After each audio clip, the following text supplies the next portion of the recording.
Bison Valley tea കമ്പനിയിൽ പണി കഴിപ്പിച്ച ഉമ്മൻചാണ്ടി സ്മാരക മന്ദിരത്തിന്റെ ഉദ്ഘാടനം നടന്നു. ചാണ്ടി ഉമ്മൻ MLA സ്മാരക മന്ദിരത്തിന്റെ ഉദ്ഘാടനം നിർവഹിച്ചു.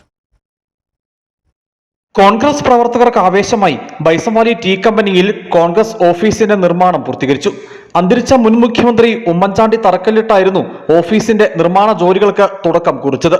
നിർമ്മാണം പൂർത്തീകരിച്ച ഓഫീസിന് ഉമ്മൻചാണ്ടി സ്മാരക മന്ദിരമെന്നാണ് നാമകരണം ചെയ്തിട്ടുള്ളത്. ചാണ്ടി ഉമ്മൻ MLA സ്മാരക മന്ദിരത്തിന്റെ ഉദ്ഘാടനം നിർവഹിച്ചു. ഇവിടെ ശരിക്കും വാക്കുകളില്ല എനിക്ക് പറയുവാൻ. ഇത്ര മനോഹരമായ ഒരു ഓഫീസ് നിങ്ങള് അദ്ദേഹം മരിച്ചതിന് ശേഷവും ഇന്നും അദ്ദേഹത്തെ ഓർക്കുന്നു എന്നുള്ളത് ചെറിയ കാര്യമല്ല. അതാണ് കേരളത്തിലെ മനസ്സാക്ഷി എന്ന് ഞാൻ വിശ്വസിക്കുക.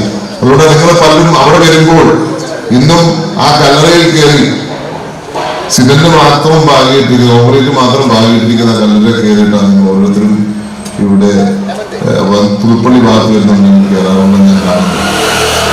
കോൺഗ്രസ് മണ്ഡലം കമ്മിറ്റി പ്രസിഡന്റ് തോമസ് നിരവത്തുപറമ്പിൽ അധ്യക്ഷത വഹിച്ചു. KPCC അംഗം AP ഉസ്മാൻ മുഖ്യപ്രഭാഷണം നടത്തി.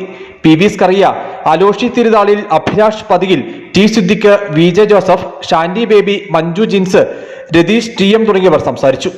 News bureau, Adimali.